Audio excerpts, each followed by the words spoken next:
Today on the Dr. Jeff Show, Dr. Jeff shares his smart strategies for the changes you want to make. Hello, I'm Shane Schultz, the executive producer of the ZubiaLive channel. ZubiaLive is your interactive live streaming video community specializing in health and wellness topics that affect you. You can always find us on our social media at ZubiaLive or our website, ZubiaLive.com. Today, we have another great episode of the Dr. Jeff Show. Dr. Jeff Gardere is a board-certified clinical psychologist and is well known in the entertainment industry, as well as his community. Dr. Jeff, it's great to have you here today.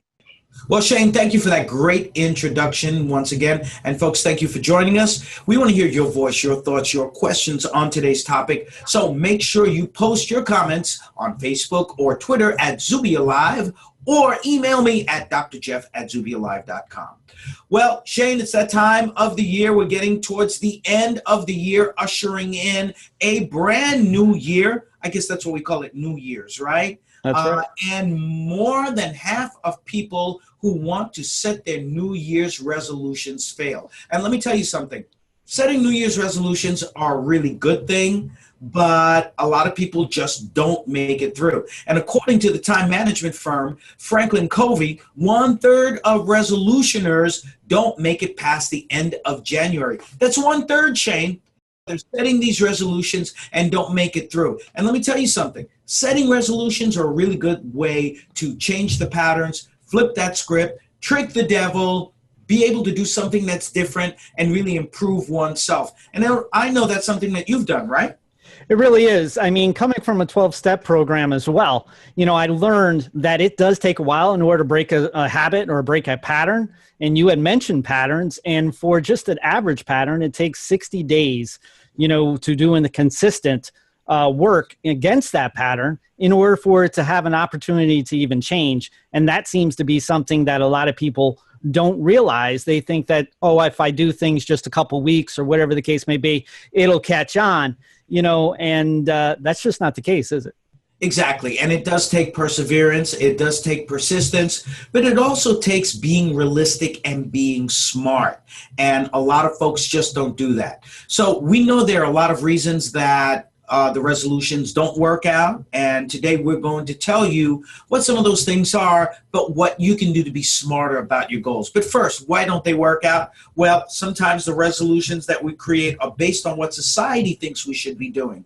And quite often society is right. Quite often family may be right. We may need to lose weight. Maybe we really should stop smoking. Maybe we should stop getting out of certain destructive behaviors with regard to drug abuse and so on. Certainly we should do that. But unless we're ready to do it ourselves, unless those resolutions and the desire comes from within, then we're bound to fail. Secondly, a lot of our resolutions are just too darn vague.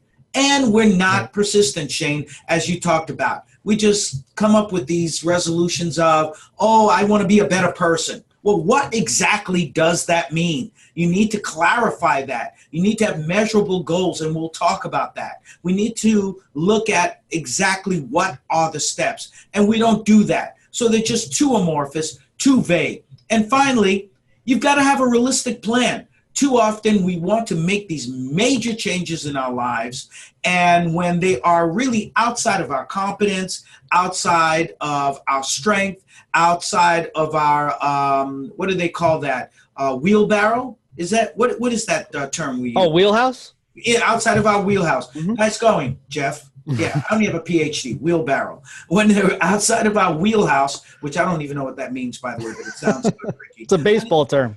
Oh, it's a baseball term. Okay, when it's outside of our wheelhouse, I'll use that from now on. Honey, can you talk the garbage? Sorry, babe, it's outside of my wheelhouse. Oh, did you say real house? Anyway, so when it's outside of our competence, it just doesn't really work. We need to be really realistic, and we need to really pare it down as to something that we can accomplish. So, as I said, Shane, your goals should be SMART goals. And what do I mean by SMART? Well, that's an acronym coined in the Journal Management of Review in 1981. And SMART stands for S, specific, M, measurable, SMART, S-M-A, A, achievable, R, relevant, and T, time-bound. So SMART. Now, this has worked great for management, but guess what? It can also work for setting your resolutions too. Sure. So let's start with the first one, specific, all right? So you want to set a New Year's resolution. So when we're talking about specific, here what we're looking at is try to do something that is not convoluted, that is not complicated, that's not just broad-based or unachievable. Now we want to look at something that is very specific, very defined, okay? Something that is within your competence. So instead of saying, I want to get thin, okay, well, what does that really mean? Well, you can choose more specific, specific language as to what that means. Let me ask you, Shane, when you're talking about losing weight, how would you be specific about it? Well, I would actually have a measurable inference, right? I would say at least I want to lose 20 pounds, and this is how I'm going to do that.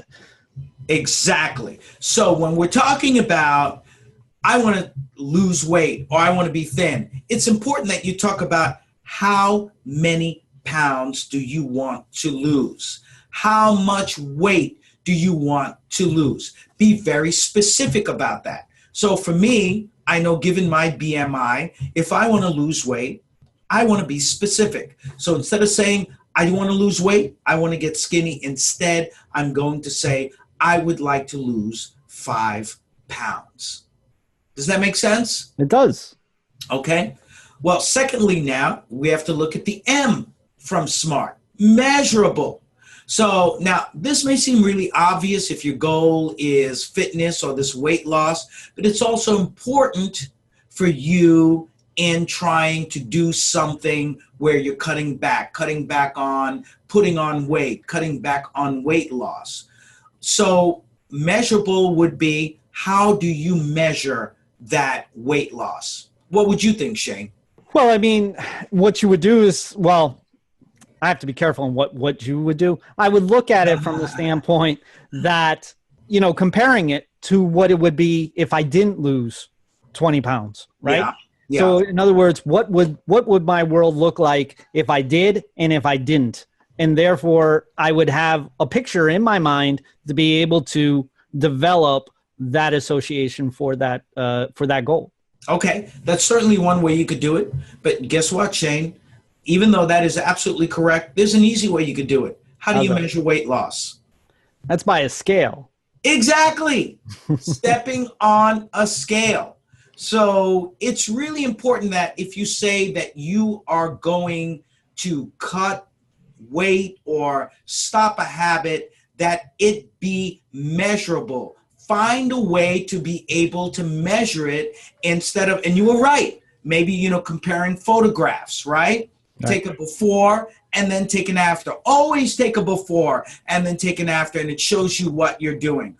Or step on a scale, and that will let you know exactly how much weight you are losing. And by having that knowledge, making it measurable, now you know whether you're making progress or not. Here's another example. A lot of people do this. Ding, ding, ding, ding. What are they doing? They are biting their nails or biting their cubicles. Again, just as you said, what is the picture of what it would look like before or after, or if you never did it, what would it look like now? You have this new, picture, in your head, or what it looks like. That's what you're shooting for in the first place, right? That's what you're shooting for in the first place. So what I would tell you to do is take pictures of your nails over time so you can track the progress. This is what they look like now that they've been bitten into. Well, if you're taking photos every other day or every couple of days, now you are measuring as to whether you're doing well. Or you can get a journal and make notes on your phone, in a book, in an app, but measure what you're doing no matter what it is that the resolution may be. Make sense? It does. All right, so we have S, we have M, Now we have A, achievable. Now, this doesn't mean that you can't have like a big stretch in goals. What it really means is that whatever you choose, make it something that can be incremental. You don't want to go from point A to point Z, but you want to go from point A to point B. So this is one I have a problem with, or I used to have a problem with. How? Because, Tell me. well, because I would look at, from a motivational standpoint and for personal development standpoint, they always tell you to vision what it is that you're trying to achieve. Yeah. And so I would go ahead and I would vision it, and I would go from A to G, right? And forget about the fact that there's A, B, C, D, E, and F Right.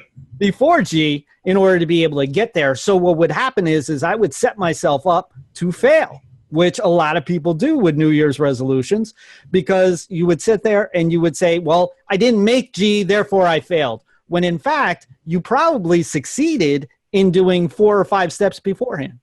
Exactly. Yeah. And so you don't have to hit every point, but as long as you're making incremental and achievable gains, then that's important. And look, in your own mind, the fact that, and we say it all the time, right? We say it if you are part of a 12-step program, one day at a time. One day at a time. Right? Step by step, moment by moment. It is in all of our American culture, one foot in front of the other. And that's what you want to do. So whatever the goal is, no matter how big it is, make it achievable by breaking it down to smaller, achievable steps. So even with the weight loss, instead of 25 pounds in 6 months, why not 2 to 3 pounds every month for the next 6 or 7 months? And being a health advocate, this definitely is applicable, right? I mean, this definitely is something that can help people realize that they can be more than the challenges that they face in smaller increments, and then realize, hey, you know what? I'm all right. I'm doing pretty good right now, and and I can do better. So I know that from my own standpoint and from people who I work with. Listen, here's a way that you can place this in your mind, and it gives a really what I think is a very good example as to making it achievable. When you get on that elliptical, don't think about, oh my God, I have to get to 45 minutes. Just think about going 5 minutes, then 10 minutes, then 15 minutes, then 20 minutes, and the next thing you know, you're at 45 minutes. So don't wait for the 45, just do it 5 minutes at a time, and every time you hit it, you know that you did 5, another 5 to go, another 5 to go. All right, let's look at the R of SMART. Here we're talking about relevant and results focused. So what we're talking about here is, and this goes back to where we talked about, don't look at what society has for you as far as what they want you to change, what family wants you to change. What about you? What's important to you? If it's important to you, then you are invested in it, and then you'll want to change. So if you have an important goal, then it is great that it is something that works for you, that makes a change in your life. So I ran into a person the other day, and we were at a party and we were eating some food, and he said, well, I'm not having any of this, I'm not having any of that, I'm not. And I'm like, well, why? He said, well, because I have a wedding I have to attend to, and I want to lose all this weight. And I said, so what happens after you lose the weight and you go to the wedding? He said, well, I'm going to start eating the way I want to again. So that's not a relevant, results-focused way to want to lose weight. How about losing weight because you want to feel better? This way, you can attend all the weddings that you want to. The only reason he wanted to lose weight was because his wife wanted him to look good in the tux that he was going to wear for the wedding. So you wouldn't mind him looking good every day, right? Exactly. So if you were more invested because it's about he wants to be in better shape, then that would work out better. So I would implore everyone out there, if you want to do something, a New Year's resolution, make sure it's something that is important to you, that's focused on achieving something that can make you healthier, make you better, make you more productive, not something that's superficial and that other people think that you should be doing. And then finally, the T, time bound. Like Achievable, you have to look at a timeline towards reaching your goal that should be realistic. So rather than say, I want to stop smoking in 1 month, which is not achievable and it's not realistic, how about choosing a time interval to slowly cut down? So saying, by the next 2 months, I want to cut it back to no more than 10 cigarettes a month.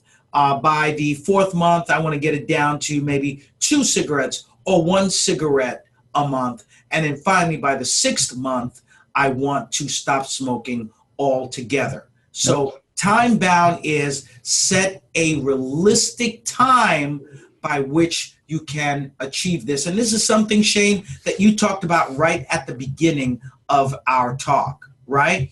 That people want to try to achieve these things so quickly, but it really should be something that is realistic and that you could say, I've reached the goal. This is the goal I want in 6 months, but I'm going to break it up within that 6 months to get to where I'm going. Well, it also gives you a commitment, right? I mean, absolutely. Time interval definitely gives you a commitment.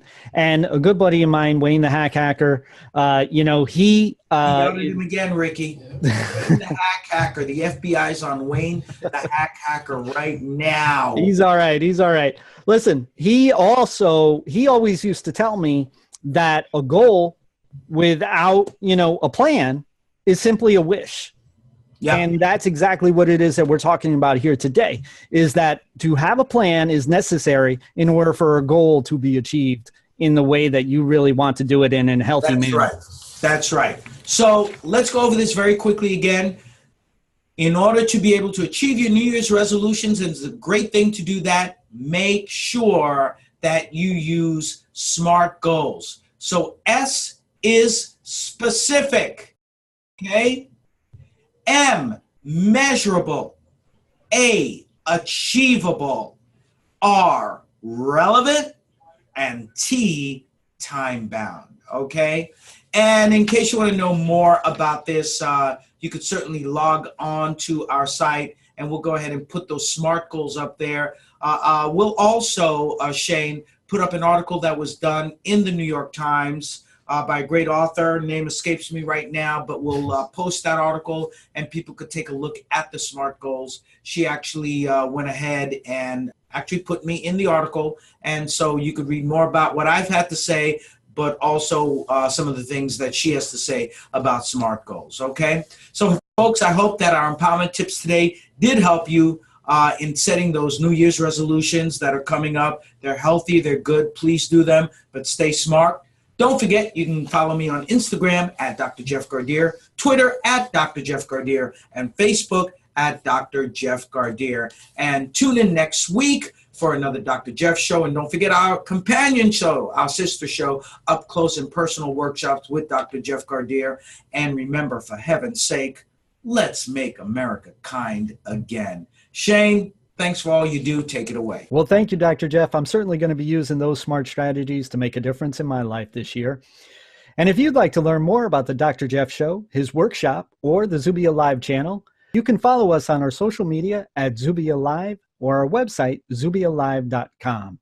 And remember, if you have a health and wellness topic or story that affects you and you'd like to share it with the ZubiaLive community, download our live stream app at our website, ZubiaLive.com, or your favorite app location. But for now, we'd like to say thank you for watching, and we'll see you again soon.